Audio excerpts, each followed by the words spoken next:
Buenas tardes a todos nuestros queridos espectadores. Es realmente un honor para mí, como representante de la Red Peruana de Estudiantes de Medicina, darles la bienvenida a la segunda ponencia de este ciclo de videoconferencias. Como saben, el día de hoy nos acompaña como ponente el doctor Sergio Minué desde España, quien nos hablará acerca de la experiencia que se ha vivido en su país con respecto a la atención primaria en salud y el COVID-19. Antes de darle el pase a nuestro moderador del día de hoy, me gustaría darles algunas indicaciones, por lo cual pido su atención.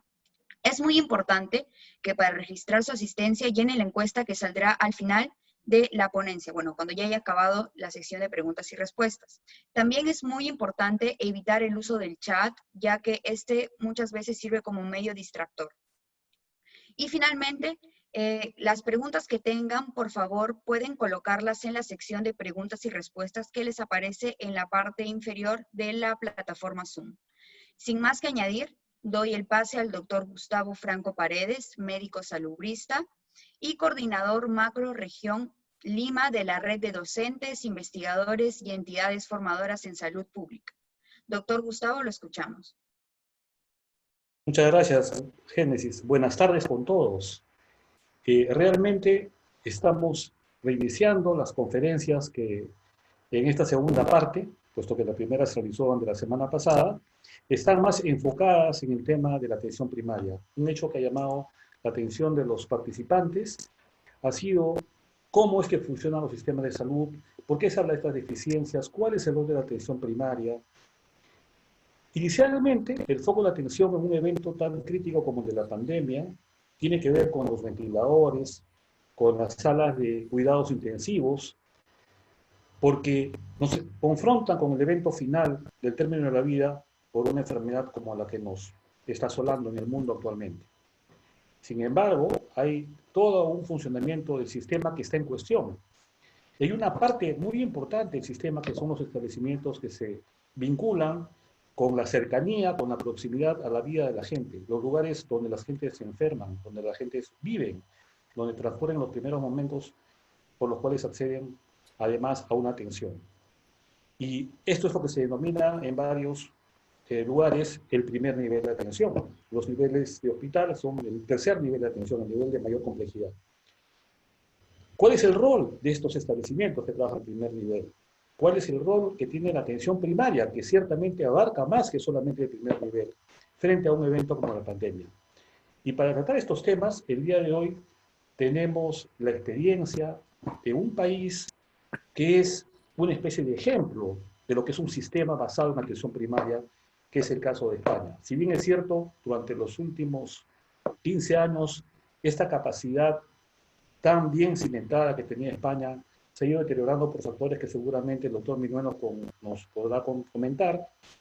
Ciertamente es un ejemplo muy fuerte, pero hemos visto cómo países de la tradición saludista de gran calado, como Inglaterra, como Alemania, como España, están sufriendo los embates de esta epidemia que ha puesto en evidencia las dificultades, las falencias, los desafíos que enfrenta el sistema. Y para esto, para la sesión del día de hoy, tenemos la presencia de un ponente realmente de lujo, el doctor Sergio Minué Lorenzo. El doctor Minué es un médico especialista en medicina familiar y comunitaria y profesor de la Escuela Andaluza de Salud Pública, una escuela muy prestigiada en España, específicamente en Granada. El doctor Minué es además doctor en economía por la Universidad de Granada y ha participado en numerosas instancias, por ejemplo, en la comisión de expertos que elaboró la declaración de Astana en el año 2018, conmemorando los 40 años de la Conferencia Internacional y declaración de Alma-Ata en 1978 en Kazajstán. Bueno, el doctor Minué fue miembro de ese comité de expertos que elaboró la declaración de Astana. Además participa como miembro y coordinador del Centro Colaborador de la OMS en servicios integrados de atención basados en atención primaria. Él tiene una gran experiencia, es muy conocido en habla hispana por un blog que se denomina El Gerente de Mediado, que es muy interesante y muy reconocido por la comunidad saludística a nivel internacional. Y creo que vamos a tener una charla muy interesante. Y sin más, quiero darle el pase a nuestro invitado de hoy, el doctor Sergio Sergio Minué Lorenzo. Adelante, Sergio. Hola, buenas tardes a todos ustedes.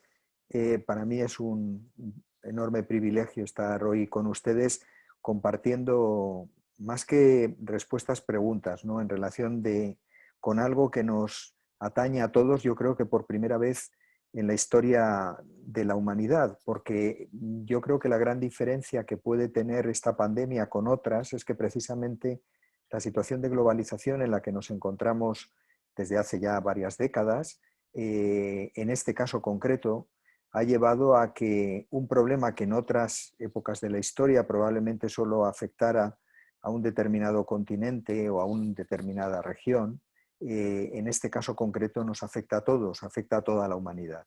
En mayor o menor medida, con mejor o peor capacidad de respuesta, pero evidentemente nos va a afectar a todos. Y en ese sentido yo lo que quería compartir con todos ustedes esta tarde sería fundamentalmente algunas reflexiones en relación sobre todo con aquellos aspectos que yo creo que nosotros como país, como sistema sanitario hemos hecho mal, con la intención sobre todo de que ustedes no cometan los mismos errores que hemos podido compartir nosotros. En ese sentido, un poco mi presentación tiene que ver, bueno, la he titulado La atención primaria de salud en la pandemia del COVID-19. ¿Se ve la presentación? Se ve, doctor. Perfecto, Sí, muchas todo perfecto. gracias. De acuerdo. Bien, yo empezaría fundamentalmente por esta página que posiblemente todos ustedes conozcan, y si no se la recomiendo, es la página de John Hopkins de la Universidad de Baltimore en Estados Unidos, donde hace el recuento diario de los casos y de las muertes que se producen en el mundo. Estos son datos sacados de esta misma mañana. Y bueno, no deja a mí de causarme sorpresa y curiosidad el por qué en la columna de la izquierda tienen ustedes el número de casos confirmados. Estamos por encima ya de los 2 millones de casos, y el país que tiene un mayor número de casos por encima de los 600.000 es Estados Unidos.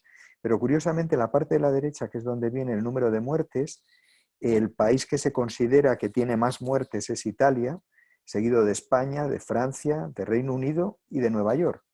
Es curioso que en cambio los norteamericanos no hayan incluido en este caso una, podríamos decir, determinación a nivel de Estado, a nivel de país, quizá para no figurar en el primer lugar. Pero bueno, en cualquier caso, ¿cuál es la situación de mi país? Mi país es el segundo país en número de casos, hemos superado a Italia recientemente, y es también el segundo, en realidad el tercero, pero muy cercano a Italia y también a Francia, que nos sigue, por desgracia, en este macabro ranking en número de muertos. Llevamos más de 18.000 muertos actualmente y más de 175.000 casos. Bien, es cierto que esos son los casos declarados. Probablemente el número de casos reales sea mucho más. Según el Imperial College de Londres, España podría tener aproximadamente un 15% de la población infectada por el SARS-CoV-2, y por lo tanto podríamos estar hablando de cerca de alrededor de 10 millones de personas las que probablemente en España estén infectadas. Bien, esta es la situación en Europa. He utilizado estos dos pantallazos para comparar la situación en Europa y la situación en Latinoamérica. Además de Estados Unidos, el gran foco de la pandemia y el gran efecto que está teniendo lo está sufriendo Europa. En ese sentido, como decía, España era el segundo país en número de casos, 176.000, al que le siguen Italia y Francia y Alemania, prácticamente en una diferencia que es bastante pequeña. En cuanto a número de muertes, en cambio, los resultados son diferentes, porque, por ejemplo, España está a unos 10.000 muertos de distancia de Estados Unidos, está superada por Italia, está muy cercana a Francia, pero en cambio fíjense en este dato que yo creo que es muy importante. Es el dato de Alemania. Alemania tiene prácticamente los mismos, vamos, un poquito menos que España, pero tiene en cambio una sexta parte de las muertes que se producen en España. Reino Unido, que empezó muy tarde en la pandemia, que además tomó decisiones de confinamiento muy laxas, ha aumentado de una manera exponencial, claramente, su número de casos. Actualmente tienen 12.000 muertos ya para 93.000 casos totales. Pero más interesante que esto quizá es la cuestión de comparar poblaciones de una manera, podríamos decir, relativamente homogénea. Y en ese sentido, estas dos columnas son muy interesantes, están sacados del Worldometer, y que es el número total de casos por millón de personas o el número de muertes por millón de personas.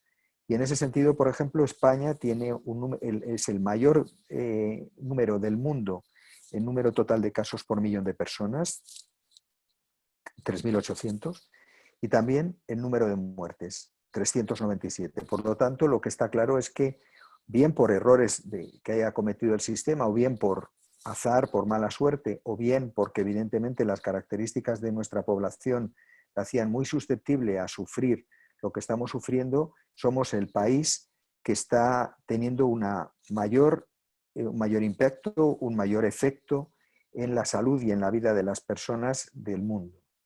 Y curiosamente, nuestros vecinos del oeste, Portugal, que evidentemente es un país mucho más pequeño que España, pero en tasas por casos por millón y muertes por millón, miren ustedes que mientras nosotros tenemos 3.700 casos por millón, ellos tienen 1.700, y mientras nosotros tenemos 397 muertos por millón, ellos solo tienen 56. Es decir, yo creo que lo están haciendo bastante mejor que nosotros, porque las características de la población en cuanto, por ejemplo, a envejecimiento son bastante similares. ¿Y qué está pasando en Latinoamérica? Esta es la segunda parte, podríamos decir, del registro de Worldometer.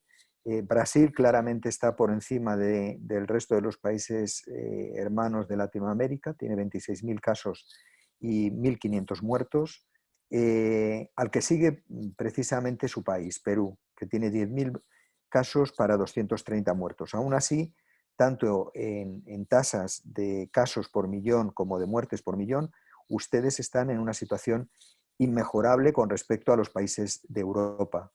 Y en ese sentido yo creo que tienen tiempo todavía para tomar medidas y evitar que el daño que se ha producido en Europa se produzca en Latinoamérica. Chile está en una situación un poquito menor, igual que Ecuador, que ustedes, en cuanto a número de casos y en cuanto a número de muertes, aunque Ecuador tiene más muertes que ustedes y también lo tiene en cuanto a muertes por millón de habitantes. Es decir, hay una cosa que está clara, y es que la pandemia no se comporta de manera homogénea en todos los continentes, en todos los lugares, y eso puede ser debido a varias razones. A la virulencia de la cepa del SARS-CoV-2, a las características de la población o a las características del contexto en que se produce la relación entre el agente infeccioso y el huésped. Es decir, aspectos relacionados con la forma de vida, con la cultura y evidentemente también con su sistema sanitario. Bien, este es para muchos investigadores un elemento clave del exceso de confianza que tuvo Europa y especialmente el sur de Europa, cuando ya se sabía que el efecto que había tenido la pandemia del COVID-2 en Asia era muy importante, y nosotros seguimos considerando que, como se decía por parte de gran parte de los investigadores, de los políticos, de los académicos, es algo parecido a una gripe, pero no es mucho más complicada que una gripe, el COVID-19. Este es la celebración de los hinchas, de los soportes de las barras del Valencia, en un partido que jugó con el Atalanta, un equipo de la ciudad de Bérgamo que se convirtió, como luego veremos, en el epicentro de la pandemia en Italia. Estamos hablando de finales del mes de febrero. Europa no suspendió ninguna de las actividades importantes en ese mes de carácter social, desde los carnavales hasta las manifestaciones del Día de la Mujer o los partidos de fútbol de las diferentes competiciones europeas. Ahora es muy fácil, y ahora mi país, por ejemplo, está inmerso en una permanente discusión y diatriba de crítica al gobierno sobre si actuó demasiado tarde, actuó demasiado contemporizadoramente. Pero claro, esto tiene mucho que ver con uno de los atajos mentales que utilizamos nosotros a la hora de tomar decisiones, que se llaman sesgos, heurísticos y que describe muy bien un investigador alemán que es Gerd Gigerenzer en este libro que se llama El riesgo del sentido común. Y él diferencia tres circunstancias. Cuando estamos en situaciones de certeza, en principio, porque lo contrario sería la desaparición de nuestra civilización, mañana va a salir el sol, es una certeza. Hay otra serie de circunstancias que serían de riesgo. Tenemos una estimación de la probabilidad de que un suceso ocurra, por ejemplo, de que nos toque la lotería o de que ganemos a la ruleta en un casino. Y hay otra serie de circunstancias que claramente son de incertidumbre, desde si un romance durará como amor a lo largo del tiempo hasta si mañana o pasado o dentro de 2 meses vamos a tener un terremoto. Evidentemente, este tipo de pandemias forma parte de estas situaciones de incertidumbre. Hay dos tipos de ilusiones que nos hacemos. Una, la ilusión de considerar que existe el riesgo cero, es decir, que no nos va a pasar nada. Y hay otro tipo de ilusión que llama Gigerenzer la ilusión del pavo. ¿Y qué es el pavo? Hace referencia a un libro que les recomiendo que se llama El Cisne Negro, probablemente algunos de ustedes ya lo han leído, de Nicholas Taleb, que era un antiguo broker de la Bolsa de Nueva York, que decía que el pavo norteamericano, que el día 1 de enero ve que llega una familia y empieza a ser cebado y alimentado, nunca podría pensar que esa familia que le está alimentando cada día y que va engordando, va a llegar un día en que le va a cortar el cuello y se lo va a comer. Y esa sensación que tiene el pavo de que el día antes de Acción de Gracias, de que esta gente es maravillosa, encantadora, y qué me va a pasar a mí en la vida, es lo que llama cisne negro. Es decir, un fenómeno que es una rareza, que produce un impacto tremendo y que las explicaciones son a posteriori, formando parte de lo que es el sesgo de hindsight, es decir, el sesgo retrospectivo. Una vez que nosotros tenemos la información es muy fácil decir que las cosas se hicieron bien o se hicieron mal, pero cuando había que tomar la decisión era a final del mes de febrero.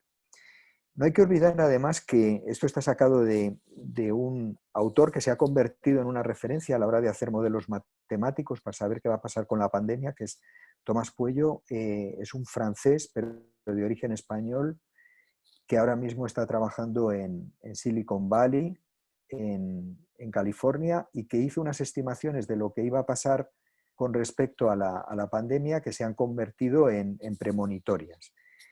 Él considera que en el caso del COVID-19 el 80% de los casos cursan de forma leve, un 13,8% requieren hospitalización porque cursan de forma severa y un 4,7% de forma crítica, es decir, necesitan atención en cuidados intensivos. Los datos de Worldometer hacen referencia actualmente a que en los casos activos el 95% son leves y solo un 5% son severos. Pero es cierto que en los casos cerrados hasta un 20% de los casos han producido muerte, un 21% exactamente, y el 80% restante, en cambio, han cursado con curación completa de las personas. Un elemento importante que hay que tener en cuenta a la hora de la difusión, y esa sería una de las primeras recomendaciones que me atrevería a hacerles como sistema sanitario y como país. Esta es la comparación entre la distribución de los casos en Corea en color rojo y en Italia en color verde. Y como se ve, mientras que en Italia buena parte de los casos aparecen en edades avanzadas de la vida, en cambio en Corea la mayor parte de los casos aparecen en población joven, de 20 a 29 años.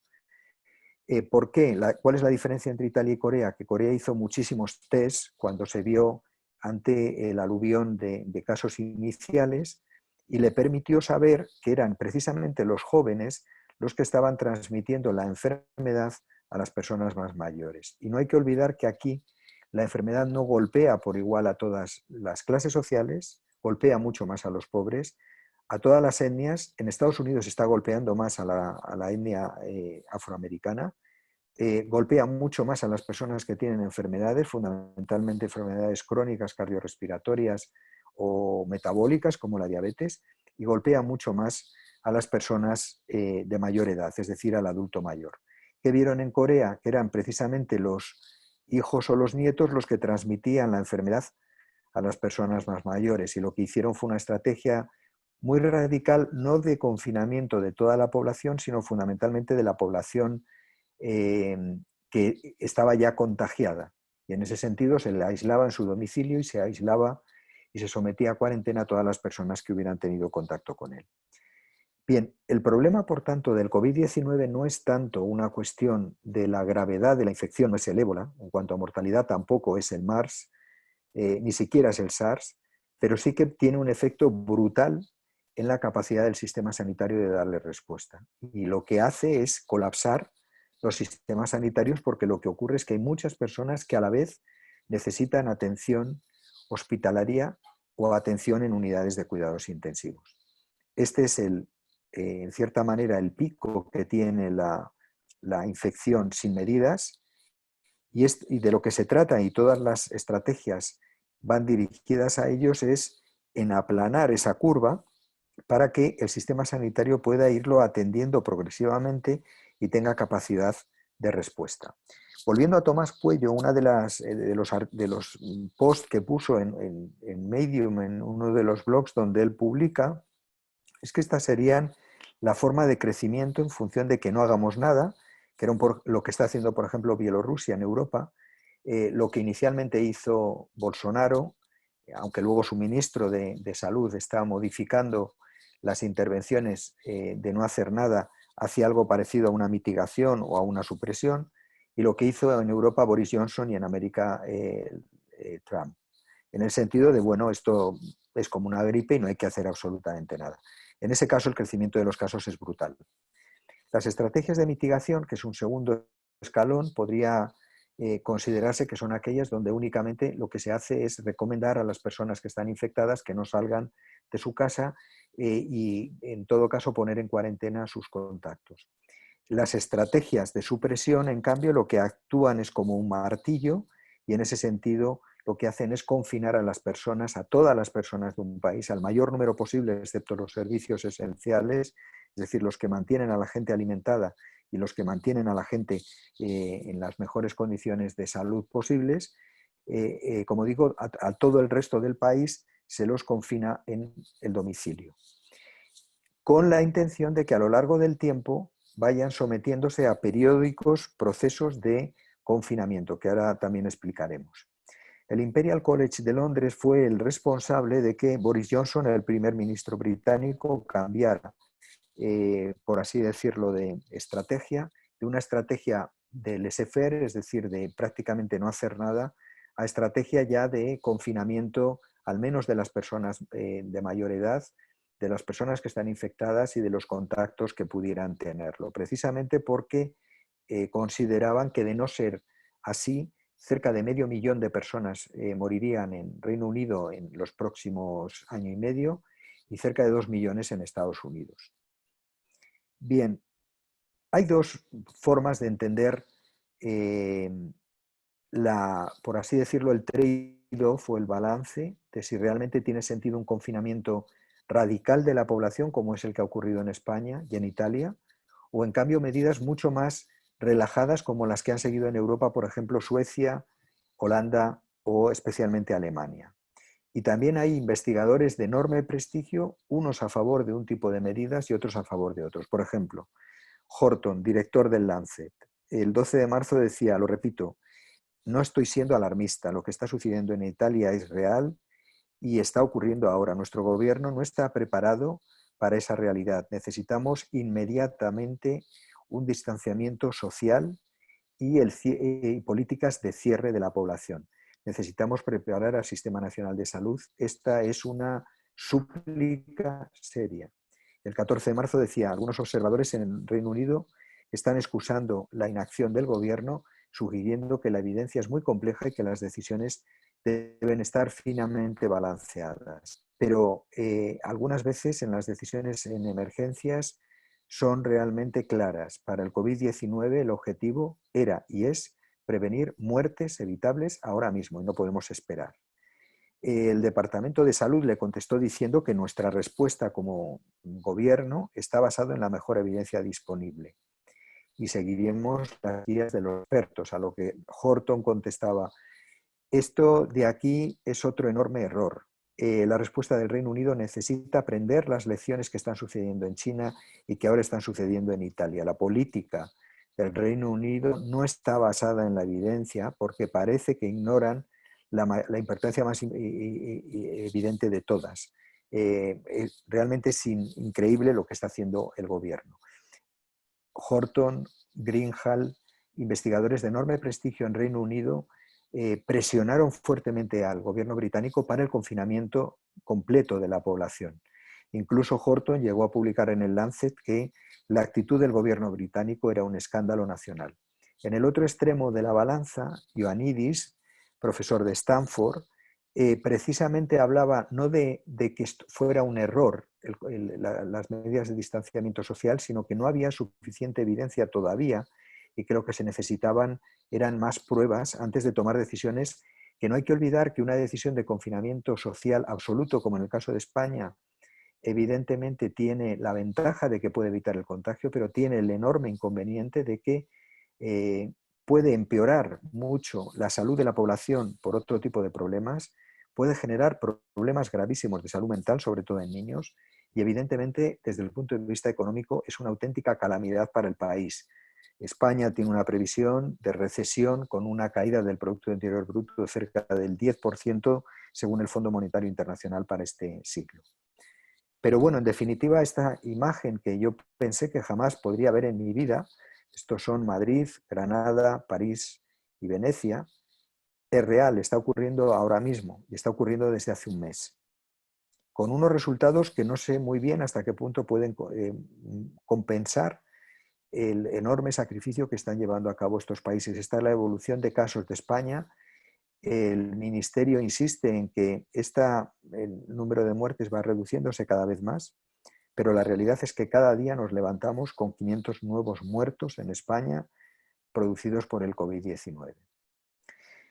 ¿Cuál ha sido la respuesta de España? Pues la respuesta de España es la lógica en un país que, aunque es muy probable que hayan ido colegas míos, también médicos de familia como yo, a Perú o los hayan escuchado en diferentes congresos diciendo que la atención primaria de España era muy fuerte, que la atención primaria en España era el centro del sistema.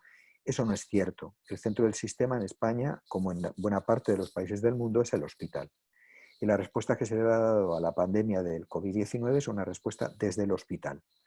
Esta es una imagen terrible en un hospital de Madrid, en donde los pacientes tenían que ubicarse en las líneas que les conducen a un lugar o a otro, precisamente porque no había camas disponibles. La saturación de las unidades de cuidados intensivos es tremenda. También es cierto que, por ejemplo, a diferencia de España, que tiene aproximadamente unas 5.500 camas de unidades de cuidados intensivos entre lo público y lo privado, Alemania tenía 25.000 y fue capaz de movilizar hasta 40.000. Los datos, por ejemplo, que tengo yo de América Latina es que el número de camas, el país que más tiene por 1.000 habitantes, por 100.000 habitantes es Argentina, en unos datos que publica hoy un periódico español, El País, seguido de Chile, que tiene 209, y a continuación viene Brasil con 195 y ustedes, Colombia con 182 y Perú con 156, insisto, por 100.000 habitantes. Y en cuanto a camas de UCI, ustedes tienen 2,1 por 100.000 habitantes frente a, por ejemplo, 7 de Ecuador, 16 de Chile o de México, 26 de Brasil o 19 de Argentina. En cuanto a número de respiradores, Brasil tiene un número total muy importante de 23 por 100.000 habitantes, seguido de Argentina, y en cambio ustedes solamente tienen 2. Evidentemente ese es un cuello de botella que tienen todos los sistemas sanitarios del mundo ante una pandemia de estas características y ustedes tendrán que reforzarlo. Pero cuidado porque solamente con el hospital no se puede dar una respuesta adecuada a la pandemia. ¿Qué hizo España? Reforzar las urgencias, reforzar las unidades de cuidados intensivos, multiplicar las unidades de cuidados intensivos procedentes de otro servicio, y cuando ya eso fue imposible, como ven ahí, España tiene aproximadamente unas 3 camas por 1.000 personas frente a lo que decía antes, unas 9 que tiene Alemania, pero como decía, cuando ya la capacidad de los hospitales españoles se vio colapsada, especialmente en las dos comunidades autónomas con mayor número de casos, que fueron Madrid y Cataluña. La alternativa fue crear macrohospitales, hospitales de campaña en lugares que no están en absoluto preparadas para ello. Esta es una imagen de la gripe de 1919, mal llamada gripe española, 1918, perdón, del siglo pasado. Y esta es la imagen de IFEMA, de un macrohospital que se hizo en Madrid, en el mayor palacio de congresos que tiene habilitada la ciudad. Estas son imágenes de IFEMA cuando se estaba construyendo. Actualmente, con una imagen desoladora desde el punto de vista de la humanidad, parece que fueran salas de investigación o parece que fueran salas para el tratamiento de animales, totalmente desbordadas en la atención a las diferentes personas. Y esta es la respuesta que se ha dado desde IFEMA. ¿A costa de qué? ¿Quién eran los profesionales que atendían a estos? Pues eran médicos de familia, enfermeras de centros de atención primaria que eran desplazados de los centros de atención primaria a estos macrohospitales. Esta es una imagen que se ha hecho viral, es de Italia, no es de España, de Bérgamo, pero da idea del nivel de agotamiento que han tenido los profesionales sanitarios y de mala protección, especialmente en España. Una de las razones de la mala protección, esto está tomado en IFEMA, en ese macrohospital que se constituyó. Estos son residentes de medicina familiar fundamentalmente, estudiantes de medicina en algunos casos o médicos de familia de centros de atención primaria, donde mientras a la población se le estaba diciendo que en los supermercados debían mantener una distancia máxima de 2 metros, aquí ven ustedes el nivel de aglomeración que tenían. Eso ha hecho, entre otras razones, la falta de equipos de seguridad de los profesionales sanitarios, de equipos de protección personal o de equipos de protección individual, como se llaman en España, que el porcentaje de profesionales sanitarios contagiados en España es el más alto del mundo. Más del 15% de los profesionales sanitarios en España actualmente, más del 15% de los casos de infectados son profesionales sanitarios. Hasta el punto que el New York Times llegó a colocar en primera línea de su portada este titular: los kamikazes del sistema sanitario español pelean contra el coronavirus. Es decir, esta sería la segunda recomendación. Primero, hagan test. Segundo, protejan a los profesionales sanitarios por dos razones. Primero, porque son el elemento que va a soportar el empellón de la pandemia y la atención a los pacientes. Pero segundo, también porque son un agente de transmisión.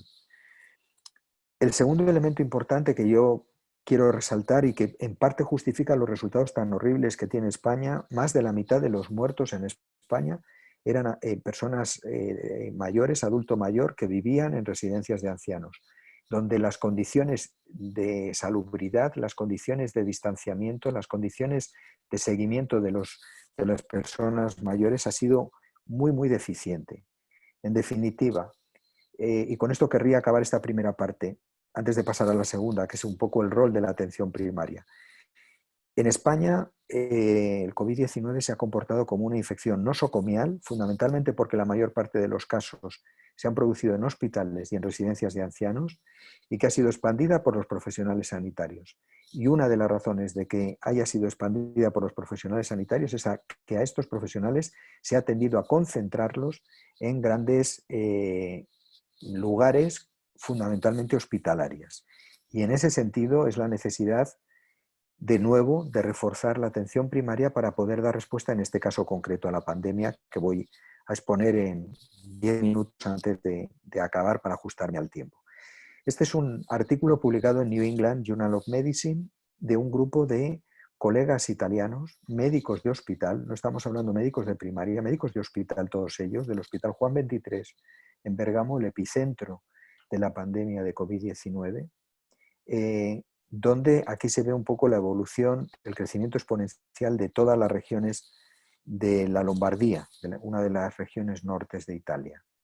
La recomendación que ellos hacían era la siguiente: cualquier país que tenga que enfrentarse a la pandemia, lo que tiene que hacer es fundamentalmente centrar la atención en la comunidad, en la atención primaria y no tanto en los hospitales. Ellos decían: el gran error de los sistemas sanitarios occidentales europeos ha sido el dogma de la atención centrada en el paciente.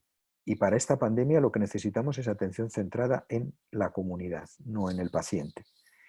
Y en ese sentido, ustedes tienen redes comunitarias, experiencias de gestión de las comunidades mucho más potentes que las europeas y deberían aprovecharla. La respuesta tiene que ser desde la comunidad, no desde los hospitales. Bien, España siempre ha presumido de tener el mejor sistema sanitario del mundo. Lo decía la ministra de Hacienda española hace poco más de un mes. Siempre hemos presumido de que no había ningún sistema como el nuestro. Es cierto que en algunas comparaciones internacionales así salía. Compañeros míos de las sociedades científicas de atención primaria españolas también han presumido de que la atención primaria es española, si no la mejor del mundo, una de las mejores del mundo. Este es un trabajo reciente que también soporta esa idea. Es un trabajo del grupo Nibel holandés, dirigido por Dajon Kringos, donde decía que representaba la diferente fortaleza de la atención primaria en países europeos. El estudio era solamente europeo, y en verde tienen los países que se consideraban que tenían una atención primaria muy fuerte. La más fuerte de todas en ese informe era la española. España, Portugal, Bélgica, Holanda, Reino Unido, Dinamarca, Finlandia. Bien, en cambio aparecía mucho más débil la francesa o la alemana. Y curiosamente, una de las características que ha pasado es que Alemania, que me refería al principio en relación con ellos, que tiene un número de casos muy alto pero un número de muertes muy bajo, entrevistado el ministro alemán hace 2 días en una de las cadenas de televisión norteamericanas, que le preguntaron cuáles eran las razones de la excepción alemana, de por qué tenían tan buenos resultados dentro de lo posible, si se puede hablar de buenos resultados cuando hay muertes. Él decía, la primera razón, el sistema sanitario estaba bien pertrechado, estaba en buena forma. Curioso también que diga eso cuando la inversión que hace Alemania en el sistema sanitario público es muy alta, y en cambio a los países del sur de Europa nos han obligado a tener reducciones del gasto sanitario público a raíz de la crisis del año 2008, pero bueno, esa era la primera razón. Y la segunda razón que daba el ministro alemán es que tenían una red de médicos generales enormemente fuerte, muy coordinada, y que lo que han hecho es atender a la mayor parte de los casos, porque vuelvo a insistir que más del 80% de los casos son leves.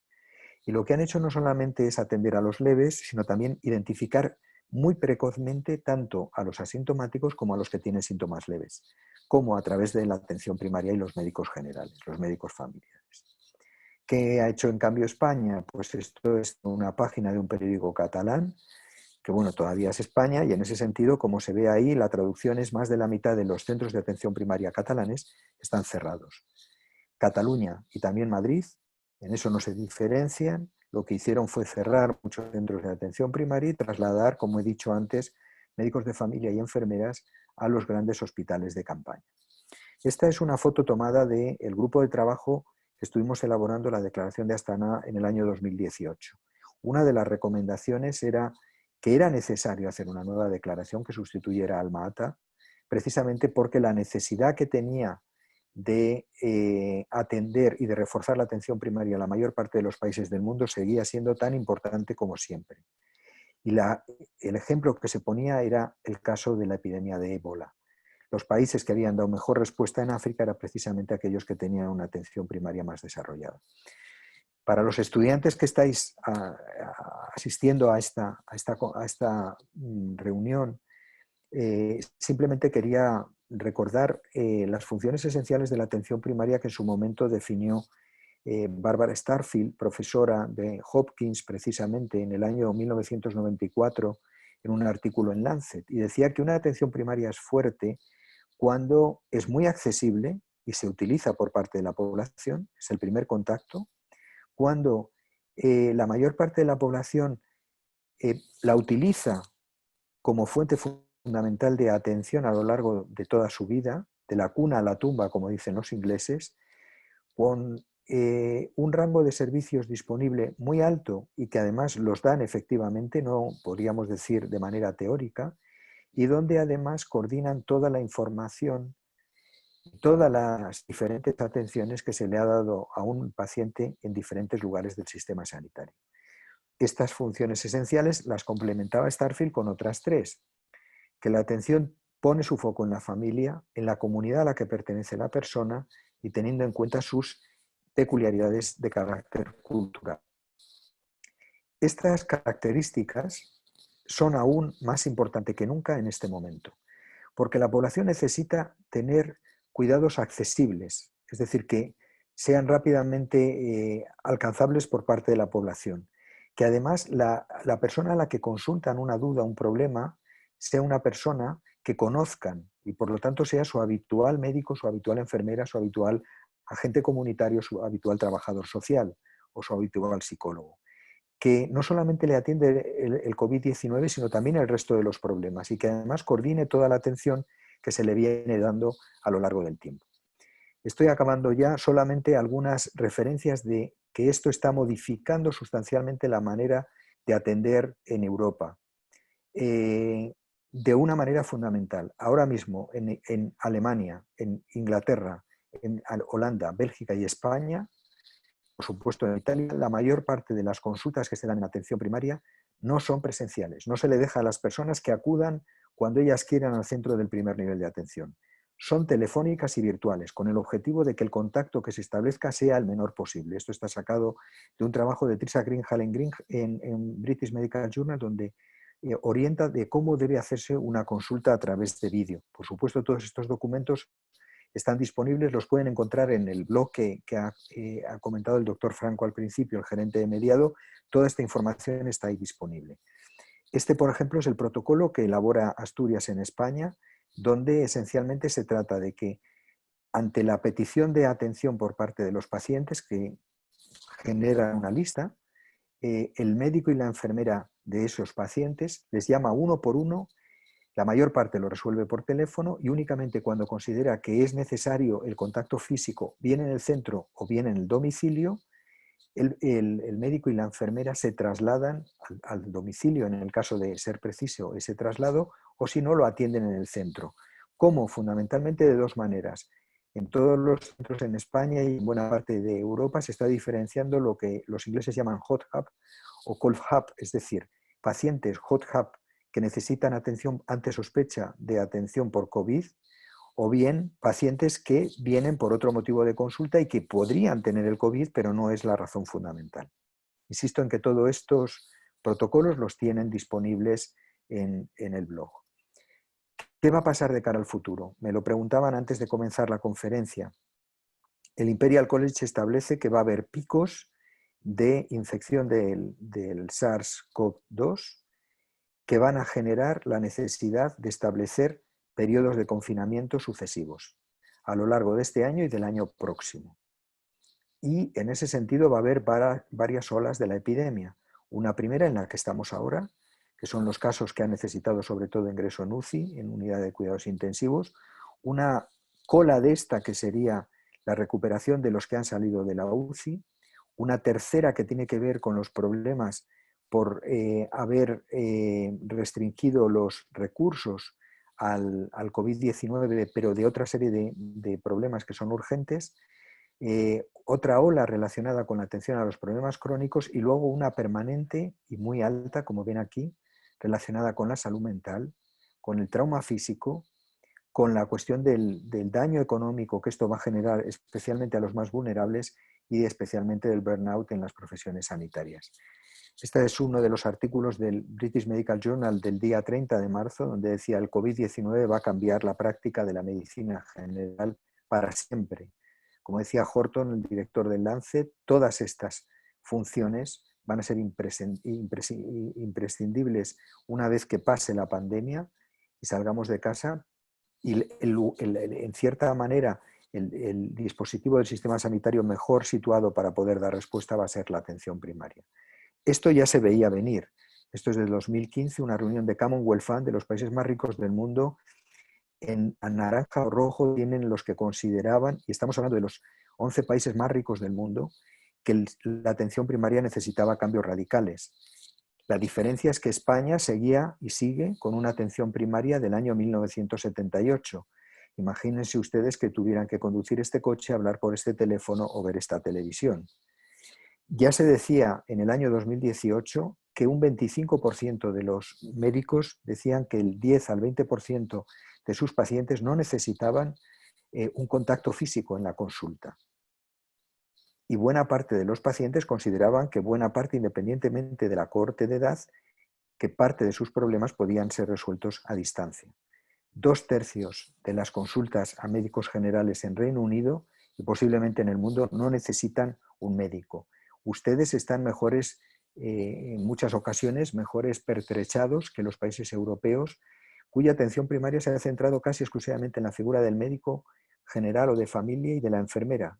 En América Latina, en muchos lugares del primer nivel de atención, hay también nutricionistas, psicólogos, hay trabajadores sociales, hay matronas o hay agentes comunitarios que pueden hacer un papel absolutamente clave en el manejo de la pandemia. Harari, que es un historiador, decía hace poco, en un ejercicio, yo creo que de soberbia intelectual, que los médicos generales no serían necesarios en el futuro porque todo lo van a realizar las máquinas. En cambio, Mukherjee, que es un médico estadounidense, en este libro que le recomiendo, que se llama Las leyes de la medicina, decía que la incertidumbre continuará siendo endémica en medicina porque el contenido de esta seguirá siendo complejo y ambicioso. Tendremos mejores máquinas, pero continuaremos empleándolas para atender a personas enfermas. Esta pandemia es el mejor ejemplo. Vamos a necesitar muchas personas como todos ustedes. Muchas gracias. Muchas gracias. Muchas gracias, Sergio. Estupenda presentación, realmente. Ya William Osler, en la primera década del siglo XX, decía que la medicina es la ciencia de la incertidumbre y el arte de la probabilidad. No hay nada nuevo, como vemos. Pero yo quisiera plantear efectivamente algunas de las preguntas que han hecho los participantes y una que toca mucho a los estudiantes, justamente. Los estudiantes dicen, ¿cuál sería su recomendación, doctor Minué, sobre el papel que deberían jugar los estudiantes de medicina del último año? ¿Qué es lo que podrían hacer para poder colaborar en el abordaje de esta epidemia desde un espacio de estudiante aún, no de profesional? Bien, en España, precisamente ante la avalancha tan brutal que supuso la pandemia, se hizo un llamamiento tanto a profesionales médicos jubilados, que por lo tanto ya habían pasado al retiro, como a estudiantes del último año para que colaborasen con el sistema sanitario en la atención a los pacientes infectados.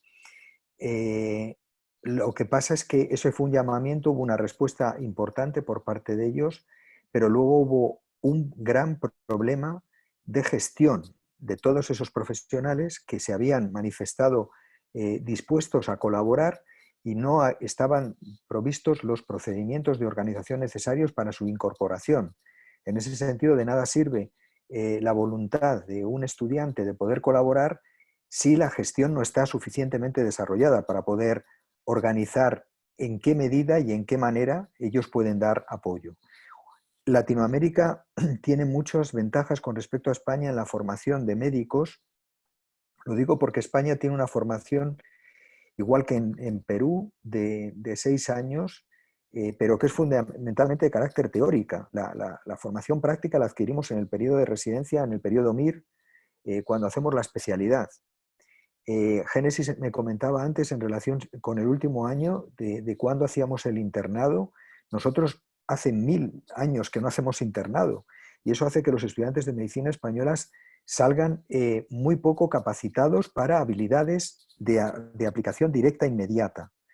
Ahora bien, yo creo que un estudiante del último año, ante una situación de colapso del sistema, por supuesto que puede colaborar, porque ya digo que hay muchas, primero, el COVID-19 es una enfermedad que en cuanto a su manejo sea muy diferente, sobre todo en los casos leves. No vamos a plantear, lógicamente, colocar a un estudiante del último año en una unidad de cuidados intensivos, pero el 90% de los casos son leves y el tratamiento de los casos leves no se diferencia mucho de lo que es la atención a un resfrío común o a la influenza. Y en ese sentido, tanto a la hora de cribar los pacientes o hacer el triaje suficientemente bien entrenados, lógicamente, como a la hora del seguimiento o del acompañamiento de casos leves, obviamente que pueden hacer mucho. Hay también algunas preguntas que están referidas a los tratamientos. En el Perú recientemente se ha aprobado, por ejemplo, el uso profiláctico de la hidroxicloroquina. Y en otros espacios también se venía discutiendo mucho la asociación de hidroxicloroquina con acitromicina, y hay varios tratamientos. Efectivamente, la evidencia puede no soportar este uso, ¿no? La pregunta es, ¿en qué medida se justifica este uso? Si es que es prudente, qué se puede hacer para ajustarse lo más posible a un beneficio de la persona y al evitamiento del daño? Los dos elementos que realmente nos pudieran proteger de la infección desde el punto de vista terapéutico o profiláctico, que serían una vacuna y un fármaco realmente efectivo, carecemos de ellos en este momento. No hay ninguna evidencia suficientemente contrastada respecto a la efectividad de ningún fármaco.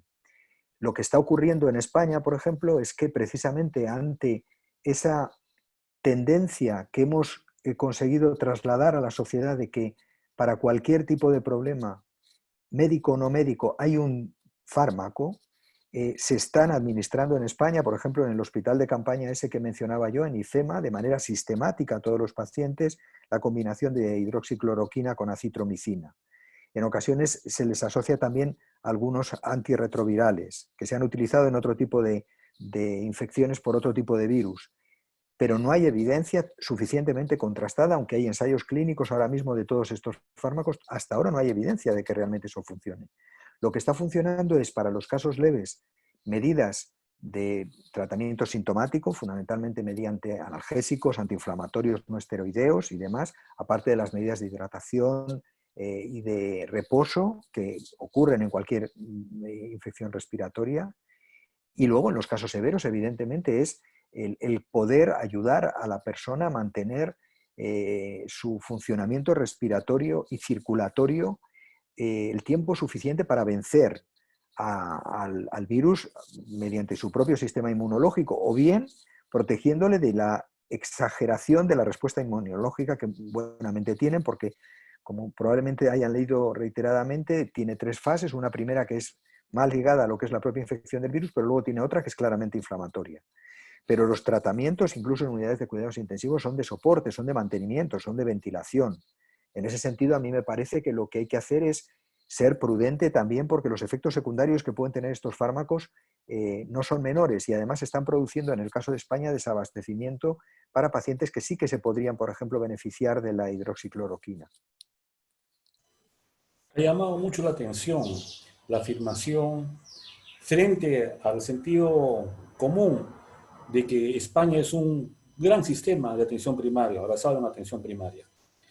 Pero el escuchar en la presentación que esto no es así, digamos, ha llamado la atención. Y decir, ejemplificar que se está trabajando con una atención primaria del año 78, un problema 40 y tantos años luego, nos habla de un sistema obsoleto. ¿Qué recomendación habría para modernizar, para ayornar esta atención primaria y hacerla adecuada a las necesidades de la época actual y de esta pandemia?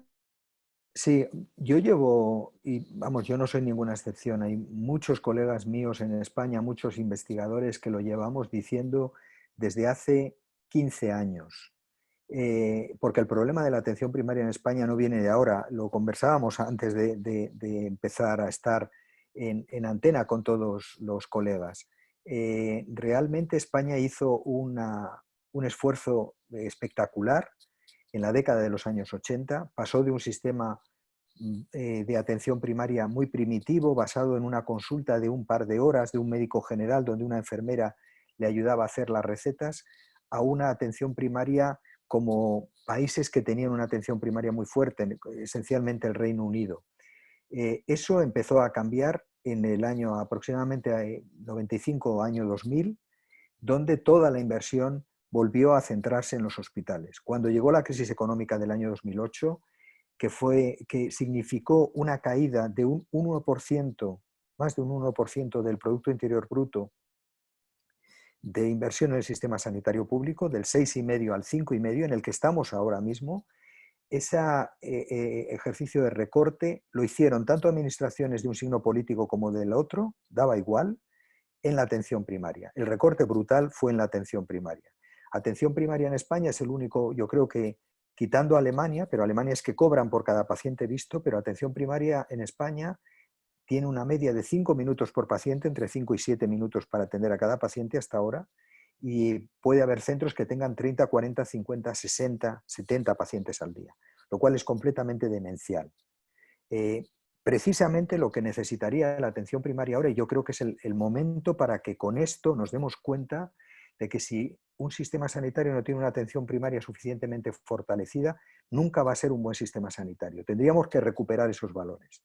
Tenemos profesionales bien formados, la mayor parte de los profesionales de atención primaria son especialistas en medicina familiar y comunitaria ahora, cosa que no ocurría en los años 80, pero las condiciones de trabajo que tienen son absolutamente deplorables. No tenemos sistemas de reacreditación o de recertificación periódica de nuestras competencias profesionales tampoco.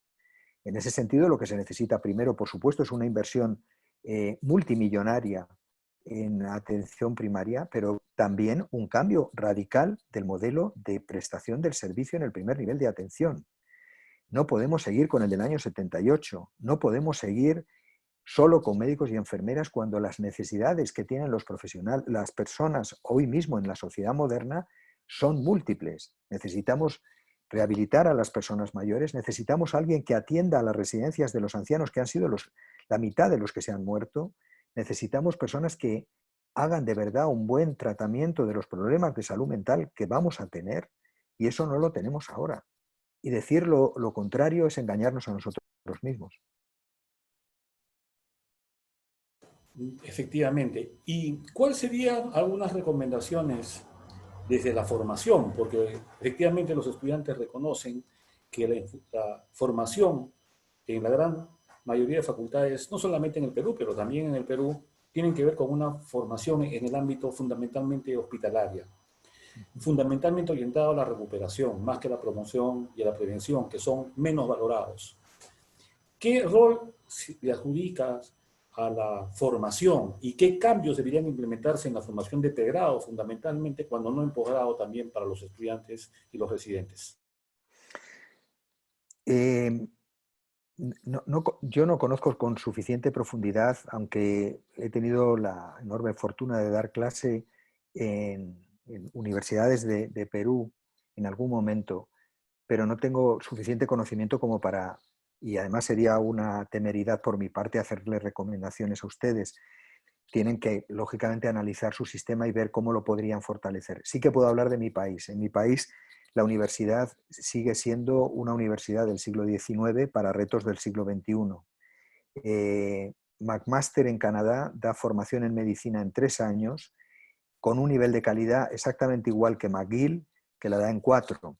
Estamos hablando de 3 o 4, mientras su país y el mío tiene 6 años.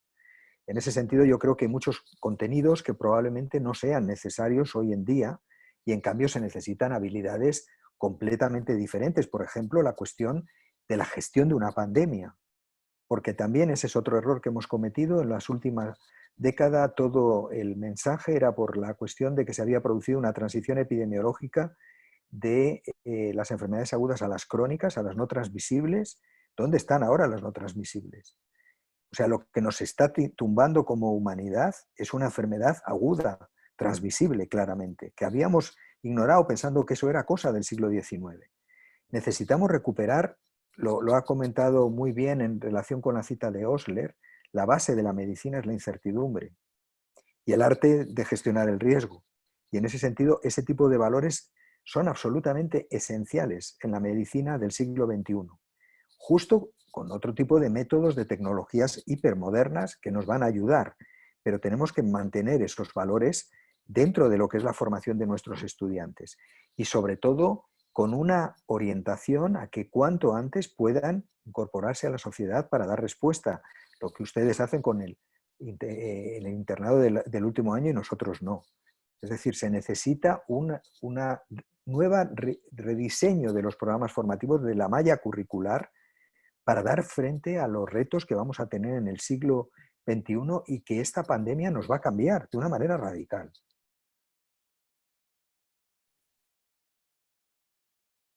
hay unas preguntas referidas, por ejemplo, a si usted recomendaría que los profesionales que trabajan en atención de pacientes sintomáticos que están internados pero que no son de gravedad, debieran, hay alguna especie de experiencia de habilitación de una residencia cercana, de habitaciones donde ellos puedan pasar de tal manera que no vayan a sus domicilios y puedan contagiar a sus familiares? ¿Ha habido alguna experiencia en algún ámbito que nos pudiera comentar? Sí, primero en China, o sea, en Hubei, en Wuhan, de donde empezó la pandemia, se crearon lo que se llamó Arcas de Noé, que eran como o bien hoteles o bien polideportivos donde las personas que daban positivo en la PCR y estaban asintomáticos o con síntomas leves, permanecían hasta que fueran dado negativo en la prueba de la PCR y por lo tanto ya en principio no podían contagiar al resto. Eso también se ha hecho en España, en algunos, especialmente en Madrid, se están habilitando hoteles en relación con eso. Yo insisto en una cuestión, que es el hecho de confinar en un mismo lugar a muchas personas es un riesgo muy importante de contagio y a lo mejor estamos evitando que se contagie en el domicilio, pero en cambio estamos facilitando que se contagie en este tipo de lugares. Porque también hay otra cuestión que también hemos conversado antes y que es importante. ¿Qué va a pasar con las recidivas, con los recontagios, con las mutaciones del virus? Que eso se puede producir y puede ocurrir. En España, por ejemplo, se habían identificado al menos 3 diferentes variedades del SARS-CoV-2 que producían el COVID-19. Entonces puede ocurrir que tú estés siendo negativo para uno, pero podría ocurrir hipotéticamente que para otra cepa diferente tú pudieras infectarte.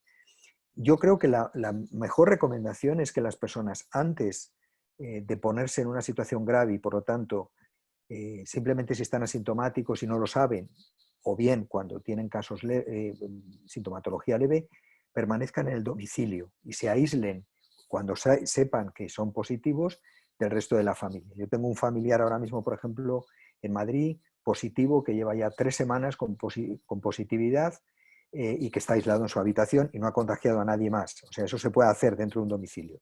Pero es cierto, y más en su país, que hay muchas personas que no viven en las condiciones suficientemente factibles como para que pueda cada uno aislarse en una habitación, porque también pasa en España, en Granada, en el barrio de Almanjayar, en un piso de 40 metros cuadrados pueden vivir 10 personas, que 3 o 4 duermen en la misma habitación. Eso es imposible de evitar. En los casos en los que, o bien porque vivan en la calle, o bien porque vivan en condiciones muy complejas y que no puedan mantener ese aislamiento, ese tipo de alternativas de buscar lugares donde tengan una suficiente distancia y mantengan las medidas de protección suficiente, yo creo que sí que sería necesario implantarlas. Sí que sería una recomendación, pero en esos casos. Perfecto. Se ha hablado bastante sobre que es fundamental un reforzamiento, una modernización también de la atención primaria y su implementación a un corto y a un mediano plazo necesariamente. La pregunta es, ¿de qué depende esto fundamentalmente? Se habla de que la voluntad política es esencial. ¿Qué tan cierto es esto, en tu opinión? ¿Se trata solamente de voluntad política o hay algo más? Yo creo que el problema es complejo, es multicausal. Antes se me ha olvidado comentar, en relación con la pregunta de qué debería hacer la universidad, España tiene un grave problema y es que los estudiantes de medicina no tienen contacto hasta hace relativamente muy poco tiempo y en el último año con los centros del primer nivel de atención. Cuando lo conocen se dan cuenta de que realmente es una práctica de la medicina por la que probablemente muchos eligieron la carrera de la medicina, porque está muy en contacto con las personas, porque desarrolla mucho el humanismo en la relación con las personas y en ese sentido se dan cuenta de lo importante que es la atención primaria. Pero la atención primaria debe empezar a enseñarse en las facultades de medicina en el primer año, no en el 6º año, para que los estudiantes se den cuenta de la importancia que tiene. Luego algunos elegirán cirugía plástica, pero es importante que se vea la importancia y sobre todo de cara al futuro que va a tener la atención primaria en la atención de cualquier país. Eso por un lado. En el caso de España, nosotros no tenemos departamentos universitarios de medicina de familia y de atención primaria. Empezamos a tenerlos ahora, cuando en Reino Unido llevan 50 años o en Estados Unidos llevan 40 años. Y en ese sentido se necesita ese fortalecimiento porque da lugar a que los futuros médicos sepan la importancia que tiene. Pero además de ello es absolutamente esencial la voluntad política. En España ni el Partido Socialista, ni el Partido Popular de la derecha, ni los partidos nacionalistas en las comunidades autónomas donde han gobernado han tenido ninguna sensibilidad, ninguna prioridad por la atención primaria. Los medios de comunicación española es espantoso lo que se está viendo hoy en día. Solamente entrevistan a virólogos, a inmunólogos, a matemáticos, a economistas, para hablar de una pandemia. No entrevistan a clínicos y especialmente la atención primaria es absolutamente ausente, hasta el punto de que consideran que la atención primaria, socialmente se considera que hay gente que dice, a ver, ¿por qué no os vais al hospital? Cuando el papel de la atención primaria no es irse al hospital, para eso están los médicos de hospital. Por lo tanto, es una cuestión de cambio sociológico, de dar a conocer a la sociedad que una sociedad que no tiene buenos profesionales del primer nivel de atención nunca va a tener un buen sistema. Totalmente de acuerdo, y es parte del drama que compartimos, ¿no? en la formación, ¿no? Los planes de estudios que relegan este tipo de contenidos que son fundamentales ahora, se ve la necesidad a pequeños espacios dentro del plan de estudios y no un contacto permanente, digamos, dentro de cada semestre, dentro de cada año, con la comunidad, que justamente sensibiliza, humaniza en la formación del profesional en formación, ¿no? También nos preguntan respecto al internado, pero ya se había mencionado que en España no hay un internado propiamente, ¿no? Los estudiantes no tienen esa formación. Bueno, yo pienso de que hasta ahí hay una buena cantidad de preguntas que con mucha gentileza nos has absuelto, y yo quería agradecer muchísimo esta valiosa contribución, Sergio, realmente reconociéndonos además que la hora en España son 7 horas de diferencia, ya es la 1 de la mañana, allá y un poco más, ¿no? Y queríamos agradecer efusivamente esta gran colaboración y de tan alto nivel que nos has brindado el día de hoy. Yo quisiera dejar en el uso de la palabra al doctor Miguel Farfán, presidente de ASPEFAM, para que te exprese su agradecimiento y dé un mensaje. Muchas gracias. Muchas gracias, Gustavo. Gracias, doctor Franco, doctor Sergio Minué, a nombre de la Asociación Peruana de Facultades de Medicina, queremos darle nuestra más profunda agradecimiento y satisfacción por habernos permitido estar con usted durante 1 hora y un poco más. Sabemos que está amaneciendo un nuevo día en Europa, pero la transmisión del conocimiento, el aprendizaje, la inquietud y la situación inédita desde el punto de vista sanitario de esta pandemia, que jamás le imaginamos en el mundo que iba a suceder, nos coloca a puertas de buscar las soluciones en todo el mundo, y el Perú no es la excepción. Muchísimas gracias, Sergio, por esta excelente exposición que ha sido, yo creo, de mucha ayuda en resolver algunas dudas e inquietudes por parte de los más de 1.700 participantes en la plataforma que hemos tenido. Muchísimas gracias en nombre de ASPEFAM. De mismo modo también a nuestro moderador, al doctor Gustavo Franco, muchísimas gracias, y a nuestra conductora Génesis, a quien dejamos. Gracias y buenas tardes. Muchas gracias. Bueno, doctores, en nombre de la Red Peruana de Estudiantes de Medicina, me gustaría también agradecer y felicitar al doctor Sergio Minué por su excelente exposición. Asimismo, también doctor Gustavo Franco, que con su experiencia usted ha sabido dirigir esta videoconferencia. Doctor Miguel Farfán, nuevamente reiterarle a usted también nuestro agradecimiento por todo el apoyo que nos está brindando como presidente de ASPEFAM. Bueno, antes de culminar esta videoconferencia, es importante que les mencione lo siguiente. En sus pantallas, en estos momentos, les va a estar apareciendo una encuesta, la cual es necesaria que la llenen porque de esa manera van a poder registrar su asistencia, la cual luego servirá para que puedan certificarse. Con 3 asistencias de 4 van a poder obtener un certificado. Es importante también mencionarles que las personas que terminan de llenar la encuesta, deben abandonar la plataforma Zoom para que den chance a otras personas que no han estado en la plataforma Zoom, sino en la plataforma de YouTube o Facebook, para que esas personas puedan entrar a la plataforma Zoom y también poder registrar su asistencia.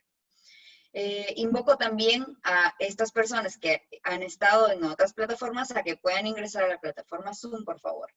Sin más que decir, agradecemos su asistencia a esta videoconferencia. Y me gustaría recordarles que la conferencia del día de mañana será a las 8 de la noche y estará a cargo del doctor Ramiro Vaz. Él es un doctor que nos acompañará desde Chile y nos va a comentar acerca de la experiencia que se está viviendo en su país con respecto al COVID-19. Bueno, con estas indicaciones doy por terminada la videoconferencia. La encuesta va a estar aperturada unos minutos más, no se desesperen, va a estar ahí, van a poder registrar su asistencia con todas las facilidades que les vamos a estar brindando desde aquí. Muchísimas gracias, es cuestión nada más de esperar unos minutos. Gracias, Sergio. Muchísimas gracias a todos ustedes y a su disposición si en algún momento puedo colaborar o ayudar, porque está claro que estamos todos, y nunca mejor dicho, en el mismo barco. Gracias. Buenas noches. Muchísimas gracias.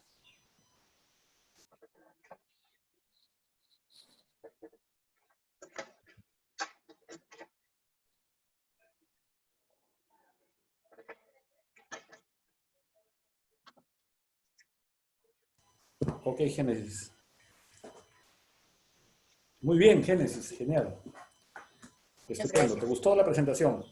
Sí, sí, ha muy estado interesante, bastante interesante. ¿No? Sí, bastante interesante. No, sí. Ahí tenemos el PPT, ahí es bueno también compartirlo. Tiene información muy valiosa y muy actualizada sobre todo, ¿no? Es lo que justo le iba a mencionar. Interesante que haya traído la información del día prácticamente. Claro, claro. No, Sergio es un excelente. Y que Camilo Baja va a ser muy, muy bien mañana también. Una experiencia más cercana, ¿no? Pero claro, sumamente ilustrativo el tema, ¿no? No he querido extender más el tema, además, porque ahí es tarde, ¿eh? Es ya pues una y 20 quizá, ¿no? Y yo tenía que descansar, yo vine también a trabajar todo el día. Bien, ok, Génesis. Nos vamos despidiendo entonces. Gracias. Hasta luego, doctor. Muchísimo gusto. Que le vaya muy bien. Gracias. Nos vemos, doctor Franco. Hasta luego, doctor Safán. Chao, José. Nos vemos, doctor. Chao. Nos vemos. José. Diana, cuídense. Muy bien, Génesis. Gracias. Hasta luego, muchas gracias. Bueno, reiterarles nuevamente a las personas que recién se conectan a la plataforma Zoom que por favor registren su asistencia llenando la encuesta que va a aparecer en sus pantallas en unos minutos o que ya les aparece para que así puedan certificarse. Recordarles que necesitan 3 de 4 asistencias para que puedan obtener un certificado con una validez de medio crédito. Invitarlos también a las personas que recién se conectan a la plataforma Zoom a la conferencia del día de mañana, que ya no va a ser a las 5 de la tarde, sino va a ser a las 8 de la noche, y estará a cargo del doctor Ramiro Vaz, médico que nos acompaña desde Chile, nos estará contando la experiencia que se está viviendo en este país con respecto a la atención primaria en salud relacionada con la pandemia del COVID-19.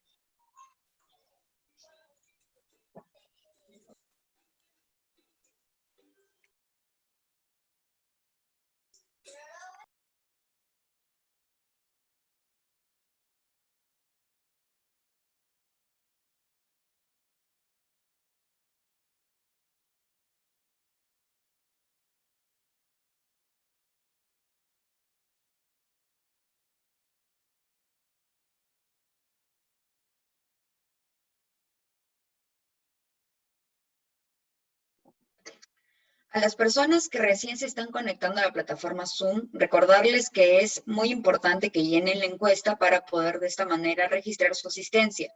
Si aún no les aparece la encuesta, solamente tienen que esperar unos minutos, ya que en breve les estará apareciendo la encuesta en sus pantallas. Por favor, un poco de paciencia. Mencionarles también que el día de mañana nos estará acompañando el doctor Ramiro Vaz desde Chile, quien nos comentará la experiencia que se está viviendo en su país con respecto a la pandemia del COVID-19.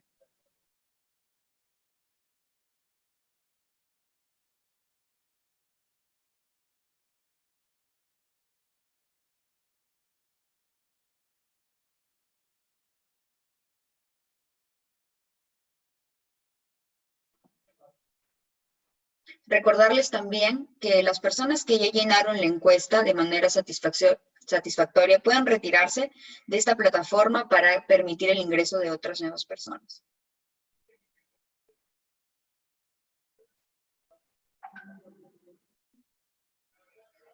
A las personas que recién se conectan, en unos minutos les estará apareciendo una encuesta en sus pantallas, que es importante que la llenen para poder de esta manera registrar de manera satisfactoria su asistencia.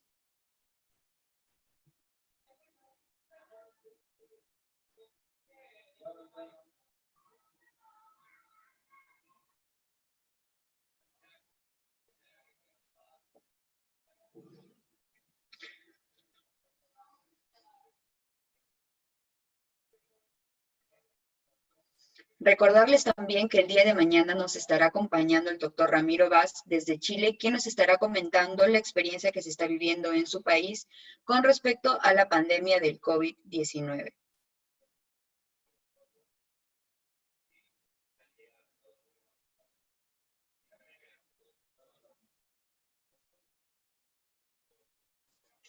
A las personas que recién se están conectando a la plataforma Zoom, es importante que llenen la encuesta y se aseguren de que la están enviando para que de esta manera puedan registrar su asistencia para que luego puedan certificarse de manera satisfactoria.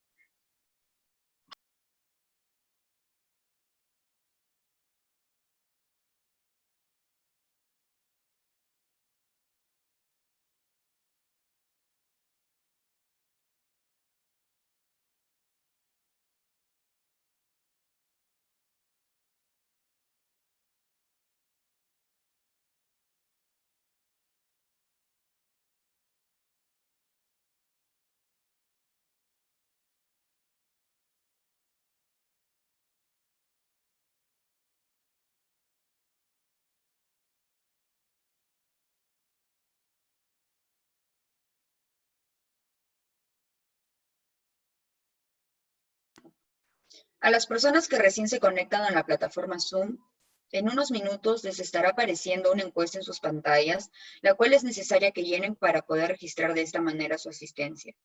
Las personas que ya llenaron su encuesta pueden retirarse con toda la seguridad del mundo de que ya han registrado su asistencia.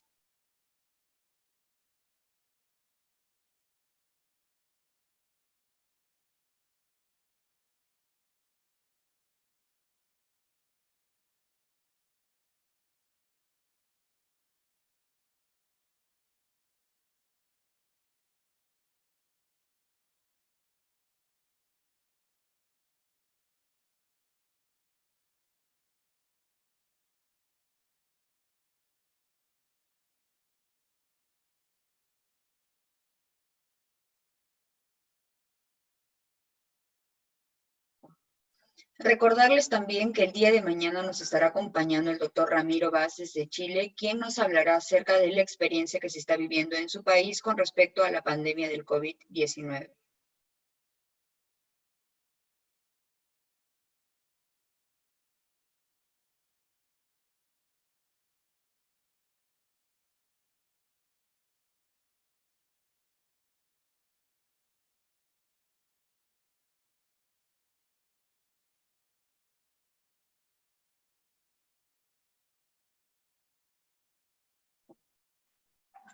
Una vez que han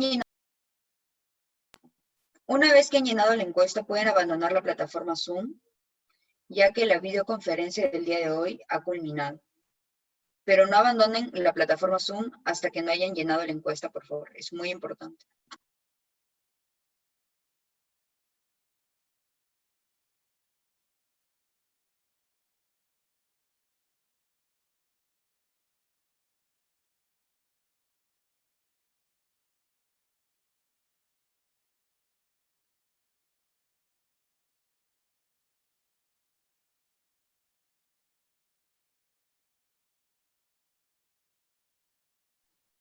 Recordarles que la conferencia del día de mañana será a las 8 p.m. hora peruana, no a las 5 como fue el día de hoy, por motivos de horario, obviamente. Así que los invitamos a las 8 en punto. La conferencia del día de mañana estará comenzando.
Una vez más, reiterarles a las personas que recién se conectan en la plataforma Zoom que es necesario que esperen unos minutos hasta que la encuesta les aparezca en sus pantallas.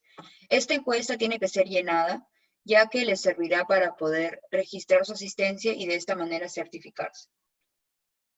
Las personas que ya llenaron su encuesta pueden abandonar la plataforma Zoom, ya que su asistencia ya ha sido registrada.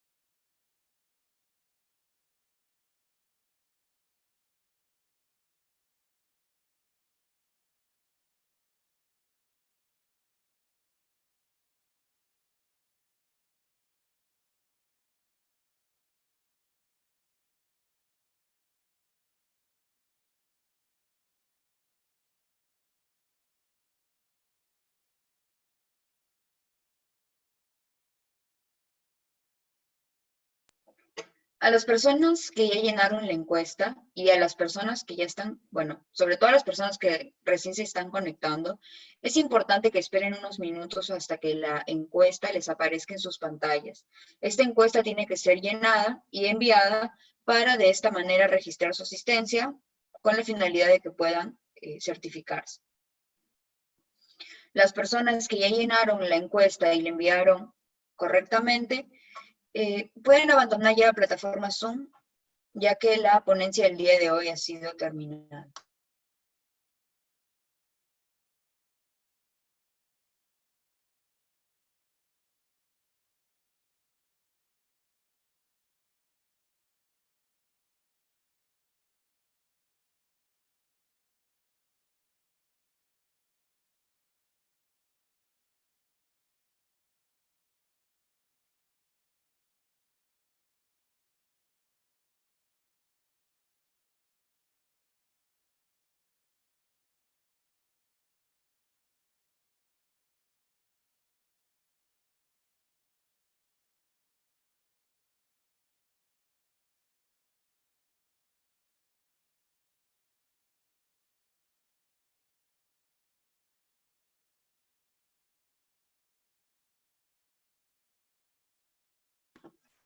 Si aún no les aparece la encuesta, es cuestión de esperar unos minutos, ya que les estará apareciendo en un lapso de tiempo un poco corto.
A las personas que todavía no les aparece la encuesta, por favor esperar unos minutos, ya que en un corto tiempo les va a estar apareciendo en sus pantallas.